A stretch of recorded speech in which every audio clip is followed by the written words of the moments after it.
अस्सलाम वालेकुम। तो आज हम इंशाल्लाह स्मॉल सिग्नल एनालिसिस करेंगे।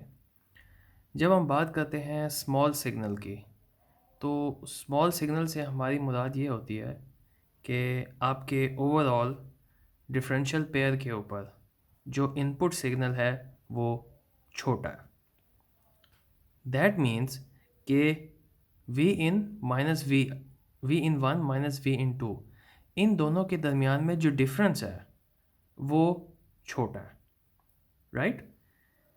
डिफरेंस से मुराद ये है कि हम लोग यहाँ पे जो अपनी आउटपुट कंसिडर कर रहे हैं इस लेक्चर में डिफरेंशियल पेयर में, वो है V X minus V Y, और जो हम अपनी इनपुट कंसिडर कर रहे हैं वो है V in one minus V in to.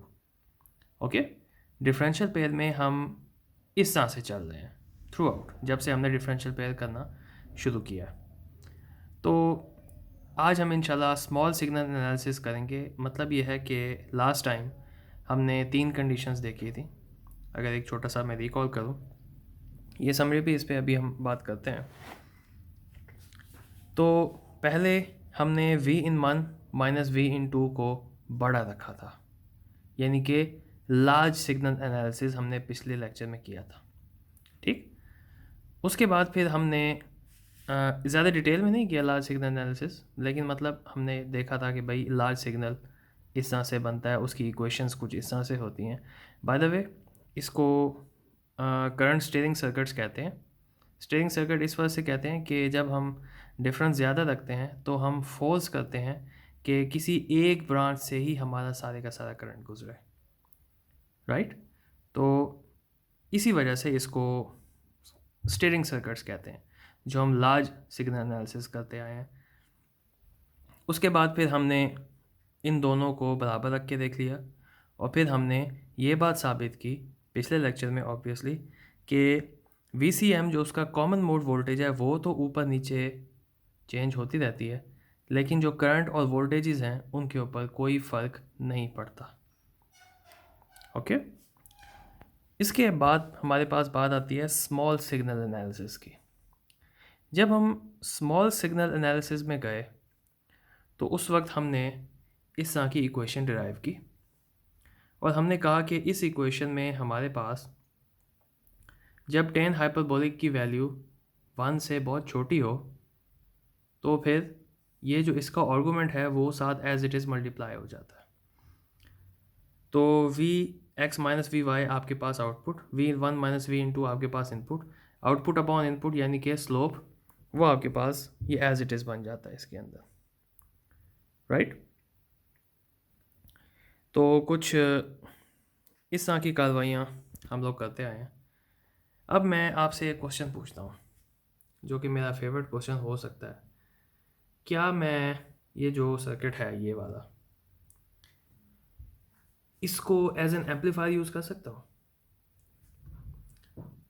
ये अब मैं वर्बली आपको बताऊँगा, लेकिन हो सकता है कभी किसी क्विज़ में या एग्ज़ाम में ये बात पूछी जाए तो आप लोगों को ये पता होनी चाहिए।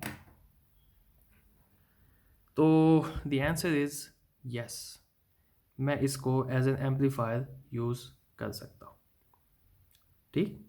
एम्पलीफायर किस तरह यूज़ कर सकता हूँ? मैं V in one minus V in two minimum रखूँगा।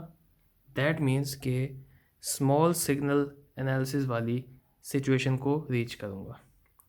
उसके बाद फिर मैं इसको मैनेज करके, इस स्लोप को मैनेज करके इसका गेन वेरी कर सकता हूँ। सो ये आपका circuit as an amplifier use हो सकता है। ओके, चलें, ये तो मैंने थोड़ा सा वर्बल बता दिया। अब आज हम लोग इंशाल्लाह एंड पे गेन इसका डिराइव कर लेंगे, तो ये चीज़ आपको और ज़्यादा क्लियर हो जाएगी कि क्या हम इसको एम्पलीफाई कर सकते हैं या नहीं कर सकते। इंशाल्लाह भी क्लियर होगा थोड़ी देर में। चलें, अच्छा, स्मॉल सिग्नल एनालिसिस के लिए ना पहले हम थोड़ा सा जो पहले हम कॉन्सेप्ट्स पढ़ते आए हैं ना, तो 2 बेसिक कॉन्सेप्ट्स हैं, उनको एक छोटा सा रिकॉल कर लेते हैं। सबसे पहले तो हम बात करते हैं ट्रांसकंडक्टेंस की। ट्रांसकंडक्टेंस आपको पता है, GM हम इसको कहते हैं। देखो, लेट्स से ये आपके पास एक छोटा सा सर्किट है, ये आपके पास एक ट्रांजिस्टर है। ट्रांजिस्टर के इनपुट जहाँ पे VBE है उधर आपने एक वोल्टेज दी है, VB उसको मैं कह रहा हूँ। अगर इस वोल्टेज में चेंज आया है डेल्टा V का, उसकी वजह से इसके कलेक्टर में चेंज आया है डेल्टा IC का। ठीक, तो delta IC upon delta V आपके पास GM होता है, ट्रांस कंडक्टेंस, और ये रेजिस्टेंस का रेसिप्रोकल होता है। तो ये इसका चक्कर है ट्रांस कंडक्टेंस का। हाँ, ये हम लोग डिटेल में पढ़ चुके हैं ऑलरेडी, तो इसकी डिटेल में मैं अब नहीं जा रहा। और इसके अलावा जहाँ पर भी आपके पास ट्रांजिस्टर होता है, ट्रांजिस्टर को खोल के हम इस तरह से लिखते हैं। इसका हमने जो स्मॉल सिग्नल मॉडल पिछले सेमेस्टर में एनालॉग एंड डिजिटल इलेक्ट्रॉनिक्स में पढ़ा था, वो कुछ इस तरह से था ट्रांजिस्टर का, आपको याद होगा। तो क्या है, बेस एमिटर कलेक्टर, यहाँ पे इसके इनपुट रेजिस्टेंस पे आते हैं आपके पास R पाई, दैट मीन्स इधर जो वोल्टेज है वो भी है आपके पास V पाई। ठीक, ये एक डिपेंडेंट करंट सोर्स है, यानी कि इस वोल्टेज के ऊपर ये डिपेंड कर रहा होता है। ठीक, और इसकी जो वैल्यू होती है वो है GM इंटू V पाई। अब GM आपको पता है करंट अपॉन वोल्टेज, तो करंट अपॉन वोल्टेज, वोल्टेज से कट गया तो यहाँ पे करंट ही होगा, लेकिन ये चूंकि डिपेंडेंट है तो देयरफॉर इसको हम GM इंटू V पाई के तौर पे लिखते हैं। चलें, ये कुछ चीज़ें आप साथ लिख लें, अभी मतलब रिकॉल करने की हद तक ये बात ठीक है। अब ज़रा आगे चलते हैं। अच्छा, ये जो हम लोग पढ़ते आ रहे हैं शुरू से ही, क्या नाम है इसका, डिफरेंशियल पेयर। तो डिफरेंशियल पेयर का जो बेसिक प्रिंसिपल था, उसी को ही ज़रा थोड़ा सा एलैबोरेट करके लिखा हुआ है, और इस इंफॉर्मेशन को हम यूज़ करेंगे अभी अपनी फर्दर कैलकुलेशंस के लिए।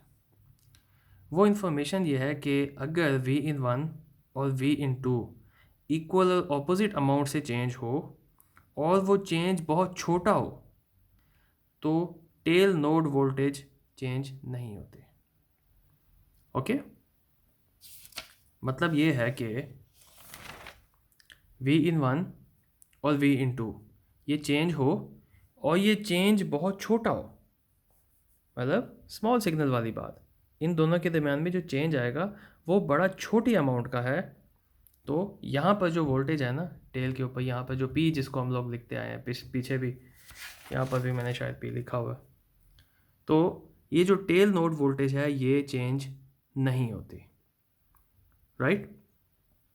अच्छा जी, अब हम ये जो सारी कैलकुलेशन करेंगे ना, हमारा बेसिकली ऑब्जेक्टिव है सम हाउ इसका हम लोग VBE की वैल्यू कैलकुलेट करें, साथ में कि यहाँ पर जो VBE आती है वो किसके बराबर होती है, इसके कलेक्टर करंट्स वगैरह, और एंड में फिर इसका गेन, राइट। ऑल्दो हम लोग ये कहते आए हैं कि इसका जो स्लोप है वो गेन के बराबर है, लेकिन स्टिल हम लोग थोड़ी अपनी कैलकुलेशंस भी चाह रहे हैं, तो ये हमारा ऑब्जेक्टिव है। ये जो इतनी लंबी चौड़ी कैलकुलेशंस अभी हम लोग करेंगे, तो सबसे पहले तो बात यह है कि Vx minus Vy is equal to this, ये हम पिछले लेक्चर में ये इक्वेशन डिराइव कर चुके हैं। ठीक, स्मॉल सिग्नल है, V(1) के अंदर चेंज आया है डेल्टा V का, और ये पॉजिटिव चेंज है। V(2) के अंदर चेंज आया है डेल्टा V का, इसको डेल्टा V मैंने क्यों लिखा है, क्योंकि इक्वल और ऑपोजिट अमाउंट है, ये पॉजिटिव है ये नेगेटिव है, इक्वल और ऑपोजिट अमाउंट में चेंज आया है डेल्टा V का। ठीक, तो V(1) मेरे पास हो गया डेल्टा V, V(2) मेरे पास हो गया माइनस डेल्टा V, तो ये आपके पास आ गया Vx minus Vy is equal to this to delta V upon 2Vt, 2 से कट जाएगा डेल्टा V अपॉन Vt, ये कुछ इस तरह से बन जाएगा। अच्छा, ये इक्वेशन तो हो गई Vx माइनस Vy की, राइट। अब ज़रा देखते हैं कि भाई Vx किसके बराबर था, याद करो, this voltage is equal to sum of this voltage plus this voltage. Vx का मतलब है Vx से लेके ग्राउंड तक, right. So Vx is equal to, second, V X is equal to V C C minus I C one into R C, इसमें से current गुजर रहा है I C one. Similarly V Y is equal to V C C minus I C two into R C, right. ये हम पिछले lecture में भी करते हैं। तो मैं इन दोनों इक्वेशंस को सबट्रैक्ट कर देता हूँ, V X minus V Y, तो वी सी सी से कट जाएगा, आपके पास ये टर्म बच जाएगी, राइट। आर सी दोनों में से कॉमन मैं ले लिया, माइनस आर सी, तो I C one minus I C two बन गया। ओके, अब इस इक्वेशन में भी V X minus V Y, इस इक्वेशन में भी V X minus V Y, इन दोनों इक्वेशंस को मैं आपस में कंपेयर करूँगा, और जो चीज़ कैंसिल आउट हो रही होगी, let's say for example R C cancel out हो रहा है, मतलब डिराइव शिराइव करके मैं इस इक्वेशन पे पहुंच जाऊंगा। आप करके देख लें, इस इक्वेशन पे आप आराम से पहुंच जाएंगे। तो यहाँ पे मैं देख सकता हूँ I C one minus I C two is equal to this. Okay, now I C one minus I C two इसके बराबर है, जबकि आपको ये बात भी पता है डिफरेंशियल पेयर में I C one plus I C two I double E के बराबर है। आई डबल ई इसका यहाँ पे जो करंट सोर्स था, ये आई सी वन है, ये आई सी टू है, और वंस अगेन ये इक्वली डिवाइड होता है इस कंडीशन के अंदर। लेकिन ये जो स्मॉल चेंजेस इसके अंदर आए हैं ना, वो किस हद तक चेंजेस आते हैं वो हम इस क्वेश्चन में या स्मॉल सिग्नल एनालिसिस में आज हम लोग कर रहे हैं। Otherwise steering effect small signal में नहीं होता, राइट। अगर इसका वैल्यू 1 से कम है तो जो आपके पास स्टीयरिंग इफेक्ट है वो नहीं होता। चलें, एनीवेज इन दोनों इक्वेशंस में से मैंने आई सी टू को एलिमिनेट कर दिया, ऐड किया, तो 2 I C one is equal to this, तो आई टू इधर से डिवाइड किया, मतलब सम हाउ मैंने आई सी टू इसमें से एलिमिनेट किया, आई सी वन की मेरे पास इक्वेशन कुछ इस तरह से बन गई है, राइट। अब इस इक्वेशन को आप देखें, जब मैं आई सी वन की इक्वेशन को देखता हूँ तो जब मेरे पास v in one minus V in two था 0, तो फिर मैंने ये बात कही थी कि इसमें से आई सी वन और आई सी टू इक्वली डिवाइड होके आते हैं आई डबल ई के साथ, ठीक। दैट मीन्स कि यहाँ से आई डबल ई अपॉन टू होगा, यहाँ से भी आई डबल ई अपॉन टू होगा। अब इधर आप ये चीज़ देख सकते हैं कि आई सी वन जो है आई डबल ई अपॉन टू, तो इधर ये आ रहा है। इसका मतलब ये है कि ये जो छोटे से डेल्टा वी का चेंज इसके अंदर आया है ना, उसकी वजह से ये करंट चेंज हुआ है। ओके, आई होप ये बात आपको समझ में आ गई होगी कि जब तक चेंज नहीं आया था उस वक्त तो आई डबल ई अपॉन टू था, लेकिन इस क्वेश्चन के अंदर मैं एज्यूम कर रहा हूँ कि इसमें कुछ चेंज आया डेल्टा वी का, उस चेंज की वजह से जो आई सी वन के अंदर तब्दीली आई वो ये एक टर्म उसके अंदर ऐड हो गई। दैट मीन्स कि जो change in I C one था ना, डेल्टा आई सी वन, जो चेंज इसके अंदर आया था वो ये टर्म थी। ओके, तो अच्छा चलें, यहाँ तक तो बहुत हो गई।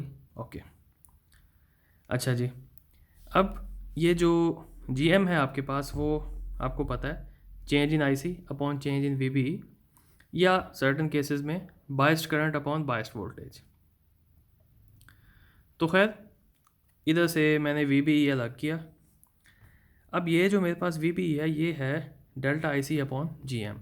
अब ये जो डेल्टा आई सी है, rate of change of I C, derivative बना के लिख लो या डेल्टा लिख लो, डेल्टा वाली टर्म ही यहाँ पे इधर ऐड कर दी उन्होंने। तो खैर ये कुछ वैल्यू यहाँ पे ये आ गई, और ये आपके पास पता है क्या है, जो जी एम की बायस्ड वैल्यू है बाय स्टेट में, वो क्या होगी आपके पास, करंट अपॉन वोल्टेज, ठीक। करंट है आपके पास आई ई अपॉन टू, ठीक, और वोल्टेज इधर होगी आपके पास वी टी। बायस्ड वोल्टेज और बायस्ड करंट आपके पास कुछ इस तरह से होंगे यहाँ पे। तो सारी कांट शांट करके आप लोगों को ये पता चल गया कि जो डेल्टा वी बी ई है वो डेल्टा वी के बराबर है। यहाँ पे आपके पास वी बी, बल्कि ये क्लियर करके बनाया हुआ, यहाँ पे आपके पास वी बी ई था, ये जो इधर चेंज थोड़ा सा आया है ना डेल्टा वी का, वो चेंज यहाँ पे प्रॉपरली रिफ्लेक्ट होगा। Okay, delta V V E is equal to delta we.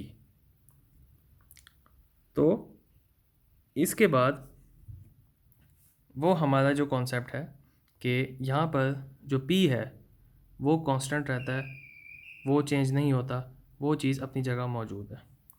अच्छा, और अभी थोड़ी देर पहले मैंने आपको बताया हमारा ऑब्जेक्टिव है, हम लोग गेन की तरफ जा रहे हैं और इस तरह की कुछ इन्फॉर्मेशन को हम लोग यूज़ करेंगे आगे।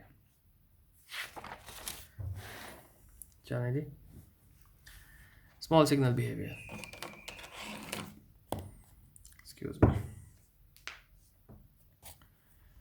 चलें।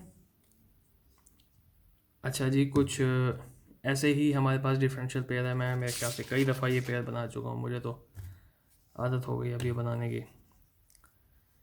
तो खैर एनीवेज, अब सीन ये है कि जब मैं ये बात कर रहा हूँ कि यहाँ पर जो P आपके पास नोड है, यहाँ पे कोई वोल्टेज चेंज नहीं हो रही, दैट मीन्स कि AC एनालिसिस में, स्मॉल सिग्नल एनालिसिस में ये एज ए विजुअल ग्राउंड ट्रीट होगा, राइट? बात एक्चुअली ये है कि जब मैं इसका AC इक्विवेलेंट मॉडल बनाऊंगा तो ये जो करंट सोर्स है ये हो जाएगा ओपन, ओके। लेकिन ये जो है यहाँ पर एक नोड है आपके पास ऑलरेडी, तो इसको हम लोग AC एनालिसिस में विजुअल ग्राउंड करते हैं, ऐसे नोड्स को, ठीक, जो चेंज नहीं हो रहे होते, जहाँ पे कोई वोल्टेज, इधर हम लोग ये अस्यूम करते आ रहे हैं यहाँ पे कोई वोल्टेज चेंज नहीं हो रही, देयरफॉर ये विजुअल ग्राउंड होगा only for small signal analysis या AC एनालिसिस, ओके। तो ये इन्फॉर्मेशन भी अब मुझे मिल चुकी, दैट मीन्स कि इसको मैं बड़ी आराम से इस तरह से लिख सकूँगा, ओके। अब सिचुएशन ये है कि ये वाली जो आपको इन्फॉर्मेशन बताई गई थी, इस इन्फॉर्मेशन को यूज़ करते हुए इस पूरे का मैंने क्या बना दिया, AC इक्विवेलेंट मॉडल बना दिया, ठीक। जो हमारा पिछला सब्जेक्ट था एनालॉग एंड डिजिटल इलेक्ट्रॉनिक्स, उसमें हम ये चीज़ें बहुत डिटेल से करते आ रहे हैं, तो मेरे ख्याल से आपको ऐसा जिसमें प्रॉब्लम नहीं होगी। यहाँ पर एक सिंपल BJT था, उस BJT को रिप्लेस किया R⁻1 उसके साथ डिपेंडेंट करंट सोर्स के साथ, ये ऊपर सीरीज़ में इसके साथ लगा हुआ है RC और उसके ऊपर ये वोल्टेज सोर्स है VCC, जिसको हम AC एनालिसिस में ग्राउंड कर देते हैं, तो VCC ऊपर से जाके ग्राउंड हो गया। यही सिचुएशन इस मॉडल के साथ है, ये भी ऊपर से जाके ग्राउंड हो गया और ये वाला ट्रांजिस्टर ये यहाँ पे एज इट इज़ आ गया। नीचे हमने कहा कि ये चेंज नहीं हो रहा ये नोड यहाँ पे, तो देयरफॉर ये ग्राउंड के साथ कनेक्ट हो गया। तो सो फॉर सो गुड, मेरे ख्याल से ये तो कोई ऐसा मुश्किल चीज़ नहीं थी। चलें फिर आगे अब देखते हैं कि क्या कुछ है हमारे पास। तो अब इधर देखो, ये एक छोटा सा आपके पास RC, उसके साथ सीरीज़ में आपके पास नीचे कलेक्टर लगा हुआ है एक BJT का। आपको ये चीज़ पता है कि जब इस तरह का कम्बिनेशन आपके पास बनता है तो इसका जो गेन होता है आपके पास वो होता है -GM/RC, ठीक। यहाँ पे आपके पास कलेक्टर वोल्टेज होती थी VC। तो अब बात यह है कि आउटपुट पे आपके पास है VX, इनपुट पे आपके पास है V(in)1, दैट मीन्स VX और V(in)1 is equal to -GM/RC, that means के VX is equal to -GM/RC multiply bye V(in), VX equal to -GM/RC multiply bye V(in), right. ये कैसे निकली, गेन की इक्वेशन से निकली। गेन आपको पता है कुछ इस तरह से होता है, चलो मैं एलैबोरेट कर ही देता हूँ यहाँ पर। VX over V(in)1 is equal to -GM/RC। यहाँ से मैंने VX की वैल्यू निकाल ली, राइट। सिमिलरली ये इस साइड वाला है, इस साइड वाले के लिए आप क्या करेंगे, V Y is equal to minus G M into R C V into. अच्छा, इधर G M one G M two, यहाँ पर मैंने G M one G M two लिखा हुआ है, लेकिन मेरी एजम्पशन क्या है कि दोनों जो ट्रांजिस्टर्स होते हैं वो आइडेंटिकल होते हैं, ठीक। देयरफॉर मैं इन दोनों को जी एम के साथ ही शो कर रहा हूँ। ओके, आगे क्या करना है, आगे इन दोनों को मैं कर दूँगा subtract, V X minus V Y. Subtraction से मेरे पास कॉमन लेने के बाद V in one minus V in two आ जाएगा, राइट। उसके बाद फिर आता है इसका गेन। मैंने आपको बताया डिफरेंशियल पेयर के अंदर आप आउटपुट कंसिडर करें V X minus V Y, input आप कंसिडर करें V in one minus V in two. तो गेन क्या है, आउटपुट अपॉन इनपुट। इस इक्वेशन के अकॉर्डिंगली मेरे पास गेन आ रहा है minus G M into R C, small signal analysis के लिए। जब हम बात करते हैं स्मॉल सिग्नल की, दैट मीन्स कि V in one minus V in two का जो डिफरेंस है वो आपके पास बहुत कम होना चाहिए।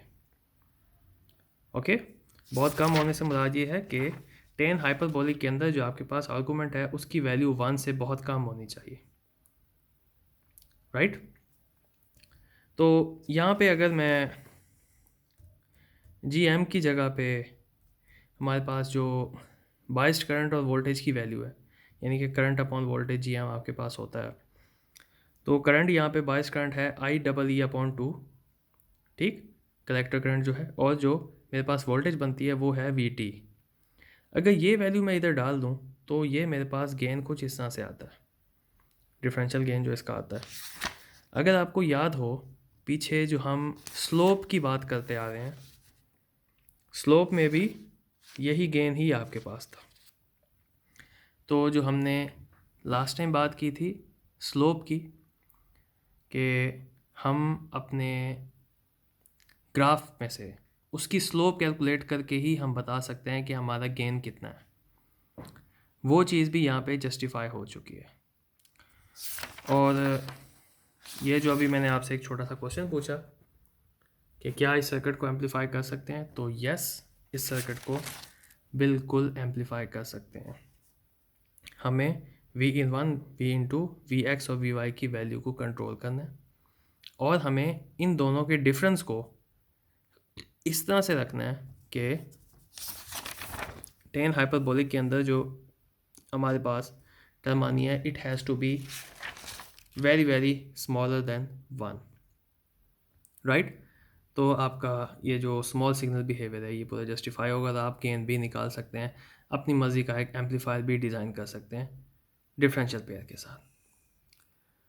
तो आई होप ये समझ आ गई होगी आपको। नेक्स्ट टाइम इंशाल्लाह डिफरेंशियल पेयर का थोड़ा सा पोर्शन है और फिर अगला टॉपिक स्टार्ट करते हैं। Thank you so much.